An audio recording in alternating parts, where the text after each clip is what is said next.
I love working from home in the summer. It's awesome.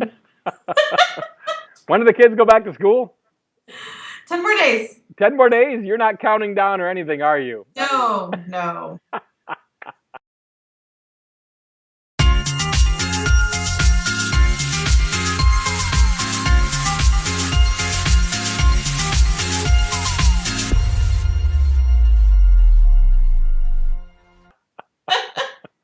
Gitomer certified They're advisor, good Mitch kids. Taylor. They are great kids. They're good kids. It's hard to work from home when everybody's home. I understand That's all. that. And I get that. That's why I have an office, because it's hard to work from home. I get it. I work from home at nights a lot of times and burn the midnight oil candle at both ends kind of thing. And Yeah, yeah, so I that's get it. tough. Gitomer It's good. certified All right, go advisor, share. Mitch Taylor, and Creating Connections podcast partner, Vickie Musni, certified personality trainer. Today we're on episode 23. 23. Get that right, 23. There we go. Really? Okay. 23. Is that right? Does that look right? Yeah. All right. Awesome. It didn't when you came up with Did two you fingers. know that 23 is one of my favorite numbers?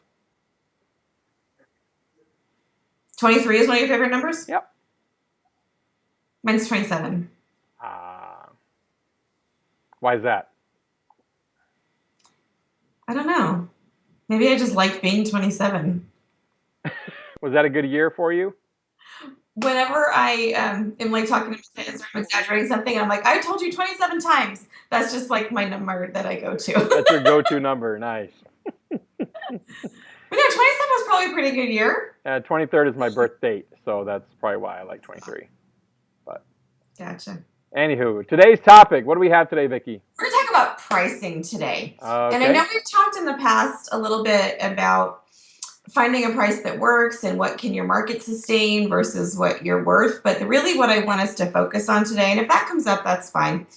But I want to talk about and this is based on a couple different conversations that happened on the Facebook page recently.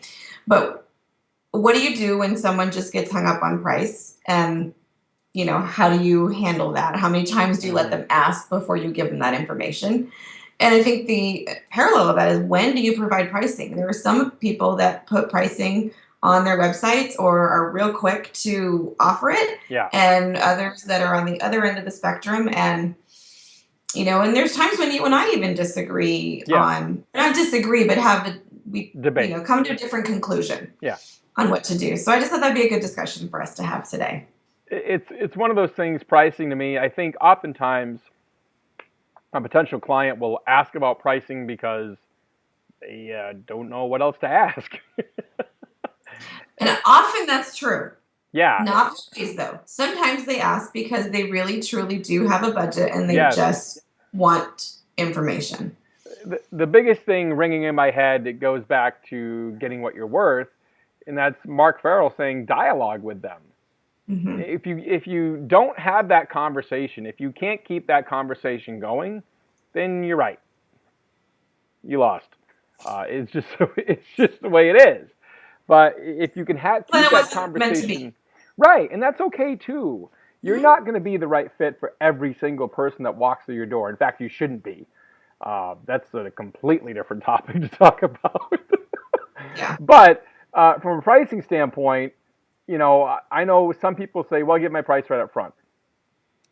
I would argue against that because the vast majority of brides have no idea what they get for that number. And I prefer to peel the onion a little bit, what I call peeling the onion, kind of get back those layers and figure out exactly, what's important to her, how you can help. Maybe you can't help. Then you're not the right fit. And then refer her to someone who may be the right fit. And that's okay too. There's nothing wrong with that either. But you've at least helped another fellow human being with their wedding day and hopefully put positive word of mouth about you on their tongue. And that's the most important thing you can do, to leave every single person with a favorable impression of you and your business. Yes, and I agree with that. So I think part of what sometimes I'm real quick to give that pricing information. We've gone through different seasons where we've had it available online and where we haven't. And one of the things I think that's the biggest difference between my company and yours is that you are a multi-op and that's, your focus, and you do a significantly higher number of weddings than we do. And if someone can't meet your price point, maybe you have other people on your team. And I think that's a big difference where in our case, when we're looking at weddings, it's me and Craig. Yes. It's us. And I don't want to do more than 10 to 15 weddings a year. Yeah. I love my weddings. I want to keep it that way. And we were joking before, I do love my children, Sure. but I travel a lot to speak and train. And I don't want to be gone during the week, 2 or 3 times a month and then be working every weekend. No, I get and that. So for me, it was an intentional thing. When I give that out early or make that available on my website, it's a way that I'm kind of weeding people out. The people that call me are the ones that look past that, or they've come to me as a direct referral from a past client or someone that we work with regularly.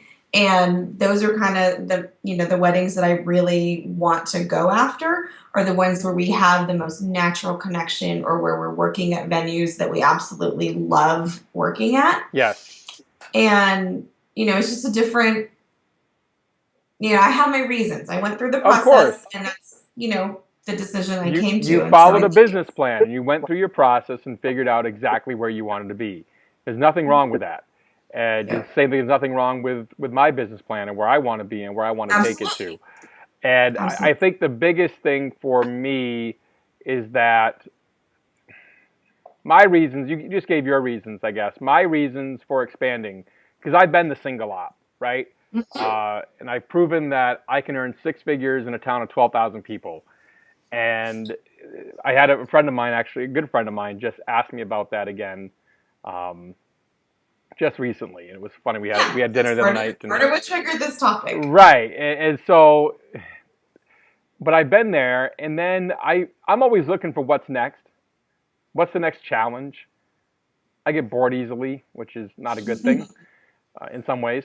And so from that standpoint, I decided that, okay, I've achieved that goal. I wanted to be a 6-figure DJ in a town of 12,000. Check, done it.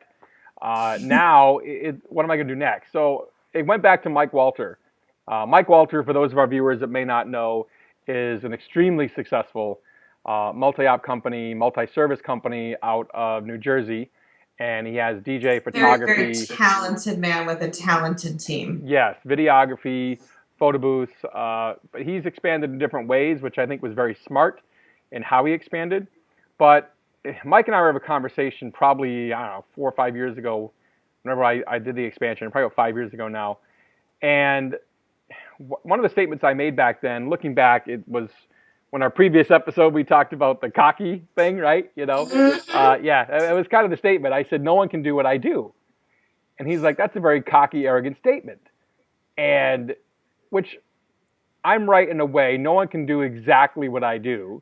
But his argument was, no, you're wrong. You could train people to do what you do. In fact, you could train people to do not only what you do, but do it better. And he's right. And the other reason it led me to switch was because I'm a big believer in leaving things better than when you found it. It's like, again, I go back to Mark Farrell a lot sometimes, but your IMs.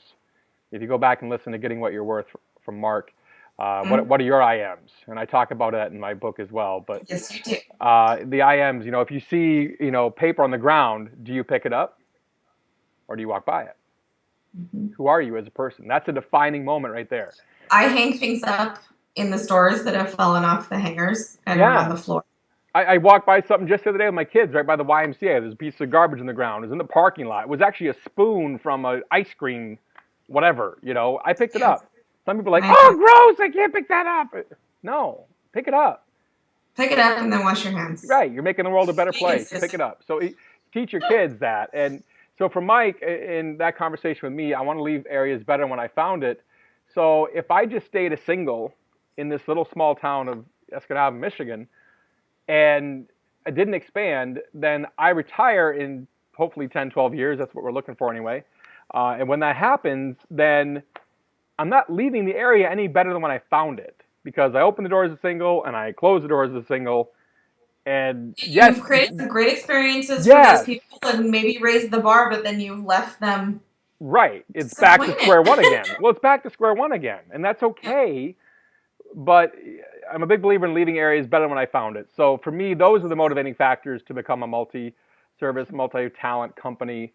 Was those reasons? A, another challenge. B, leave the area better than when I found it. And I think we've proven that it can be done.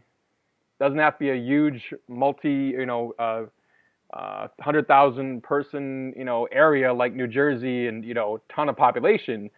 You can do it in a small town of 12,000 and have talent you can train effectively to, perform well and just the same as you or better than you. And that is on my radar already. In fact, one of my, that's the other reason that I limit my weddings, besides that I'm traveling and speaking during the week. We also have DJ trivia, Yeah. 6 games a week, over Yep. 4 nights. So I've got 4 guys working for me already. And there's already one of them that I've already thought about. He could do weddings. Yeah. I haven't It even is talked to him about it, but right. Craig and I have talked about him. Well, hope he doesn't watch And this podcast. we'll see. If he does, he'll know I'm talking about him. Yeah, exactly. But he's great. In fact, he's out of town this week. Okay. And Now we really Craig gonna know filled who in it is. for him last night and is working for him again tonight. But it was really fun because he was at this trivia venue and he had teams coming up to him and saying things like, well, Forrest usually comes around and signs us up. He doesn't make us come and sign in here. And well, that's not how Forrest does it. And then somebody's like, Forrest tells us stories in between the questions. Aren't you going to tell us any stories? That's awesome. And then somebody came up to him and said something about, you did a great job tonight for being new here. Nice. And it was That's awesome. And we're laughing. He's like, I'm the one that trained Forrest. But And I love that, though, that from a trivia standpoint, that my teams are connecting with him and he has truly become DJ trivia in that particular venue. The staff knows who Craig and I are, but all of the patrons don't need to connect with us. I want them connecting with their hosts. But Forrest and brings a different I skill see set. potential in him to do that. So he brings a different skill set to the table. That, not saying Craig doesn't possess it, but just differently. Yeah. This guy possesses it, and that's the beauty of it. There are people in my company that do things better than me, and I'm not afraid to admit that. And it's a good thing. It's a really good thing. It is. And I think it's something to keep on the radar. There's other reasons why, but we kind of did a tangent there off of pricing and into. That's okay. It was worthwhile. Yeah, it was totally worthwhile. In regards to expansion, how do you know when it's time to expand? There's other factors too, employees and. Well, and we talked about why we share our prices versus don't, but let's go back to that original question in one of the Facebook threads, which is, what if somebody contacts you and they just are hammering, well, how much do you charge? Because I think most of us have been trained that our first line of defense is to ask more questions, get them to share more information, try to get the meeting. Yes. So then they say, okay, that's fine, but how much do you charge? Yep. Give me a dollar amount. So what do you do at that point? Great techniques, yeah. And I think you and I are on the same page in that conversation. So to me, if they ask for it once, avoid it, ask another question, and I shouldn't say avoid it, probably the wrong term. You are avoiding it, but you're going to cover it eventually, right? Yeah, you redirect it to something else about them and get them to know about you and find out more information about how you can help them. And then if they ask it a second time, you better give them a price. Because if you don't give them a price in the second time, you're just going to piss them off. And that's not cool. So to me, I give a starting price point at that point, and then I will ask them, what are you expecting to receive for that price point? Or, well, yeah, or find out, do you want to know what you get for your money? Or have you had a chance to actually sit down and meet with whomever you're handing a live microphone to in front of all your friends and family? Mm-hmm. Because getting a price quote over the phone, you really don't know what you're getting for your money. No, It's not a people don't know what they're comparing when they're just it's comparing it's dollars. not a fair comparison because you need to see In fact, everything. just yesterday I was talking with a client who asked the price question, and I kind of did the redirect deflect thing, and basically said I'd be happy to email you my package information sheet. So I let her know that I was going to share it, Hmm. but I didn't have to give it to her over the phone. Right. And then we were able to have some of the conversation about what's included and what they need. And I had an opportunity to share about how there's two of us there Yep. and, what my role is as a master of ceremonies and what we do in the planning process.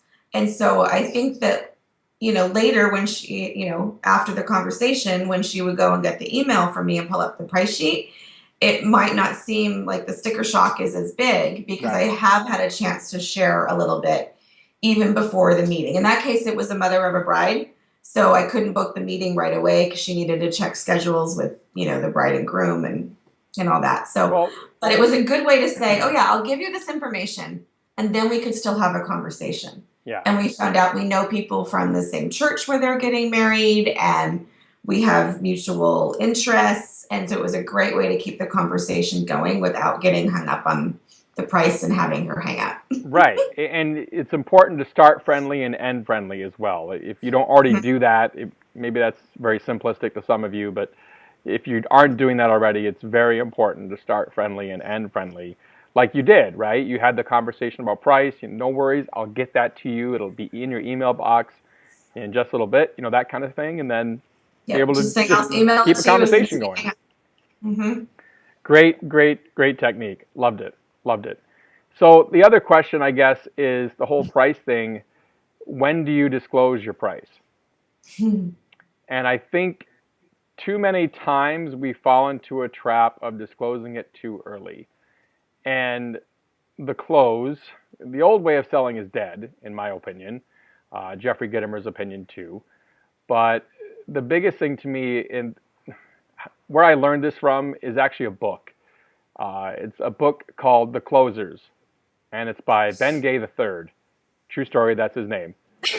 And you That's know what? terrible. I don't think I put that in my book. Now that I think about it, I don't think I put that in my book credits. People that I Oh, thank for their inspiration. I totally should have second put, edition. yeah, I totally should put Ben Gay in there too, because this is where I learned this from. Is his book. He wrote a book called The Closers. He had a book called The Closers Part Two. The Closers is a great story, really deeply rooted in the sales process. And the biggest thing is I learned in that book is, well, two things.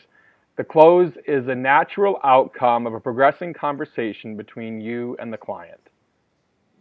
Period. It happens when all their questions have been answered, all their questions have been asked, and the only next logical choice is to hire you.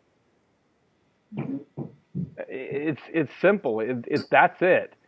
And the other biggest nugget I got out of that book was the last two words of that book.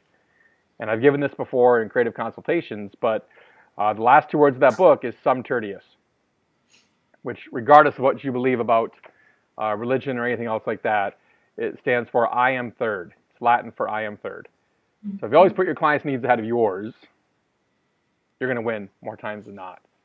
Um, I feel like I just totally gave the last half of creative consultations just That's okay.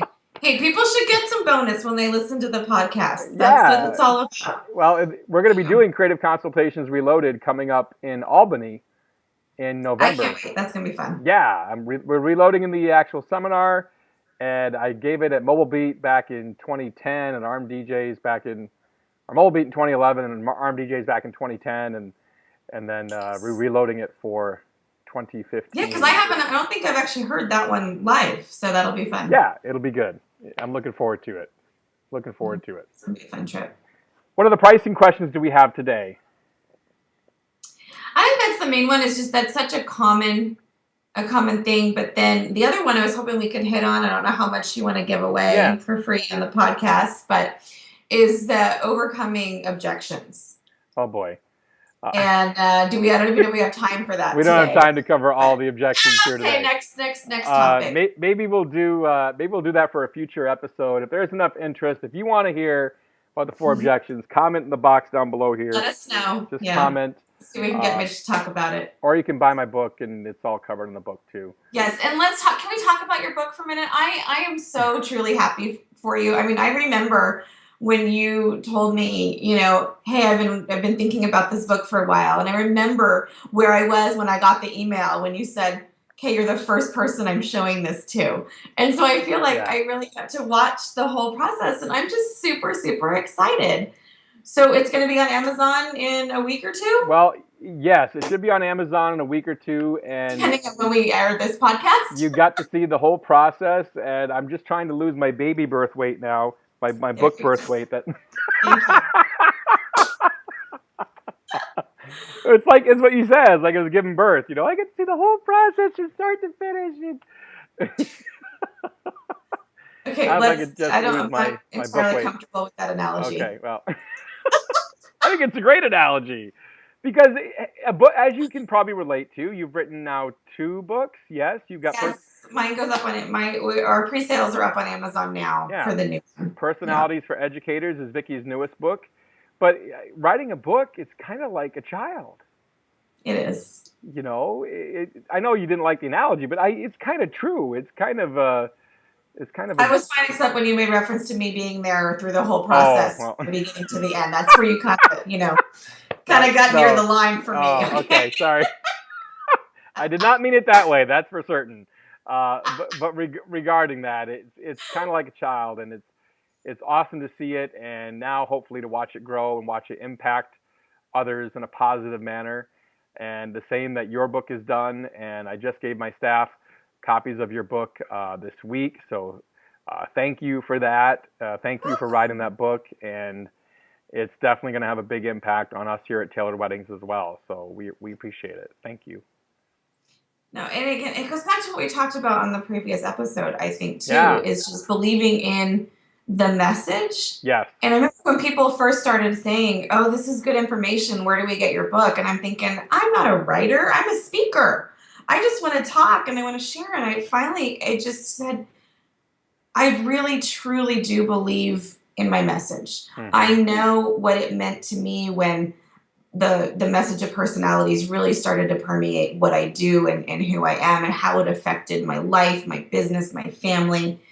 And the fact that I'm in a position where I can share that with other people, it still is mind boggling to Yeah. me. I mean, I left that seminar that I did last week and, and seeing the reviews that people are posting online and cool. watching other people have their light bulb moments. And it is such a joy to feel like I'm able to pass on in my own way the message that other people took time to share with me. Yes. Both through books and through trainings and through workshops and through private conversations. And it's just part of me being able to pay it forward. Yes. And getting that message out to more people. So paying it forward is huge. And going back to our previous episode, having the confidence in yourself to know that you can handle this thing that people are giving you,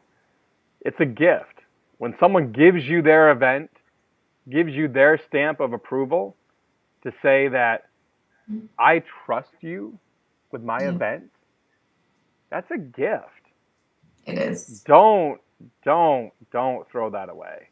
And the wedding I have coming up this Saturday is the couple that I told you about months ago that we sat at the coffee shop together and connected, and they were shocked when they saw our pricing. Yeah. And had to walk away. And I looked at my husband and said, we're going to be working with them. And 3 weeks later, they called, they'd redone their budget, cut some other things. They're working with us. And I'm stoked for their wedding. Like, I've been on the phone off and on all week with the bride. And yeah, it's important. Make those connections. There's more to it than just the money. Yeah. But yet it's okay that that's a real factor. That's a real piece of the equation and running a business. And, it is. Dealing with life. It is. But it's a real piece of the equation. Whether it's the message that we're sharing or the experience that we're able to share and provide for them. And, it just, I'm so amazed we get to do what we do. It's amazing. All about creating those connections. It is. Creating Connections Podcast, episode 23. Gitomer Certified Advisor Mitch Taylor. Certified personality trainer Vickie Musni. We will see you next time. Thanks. Bye.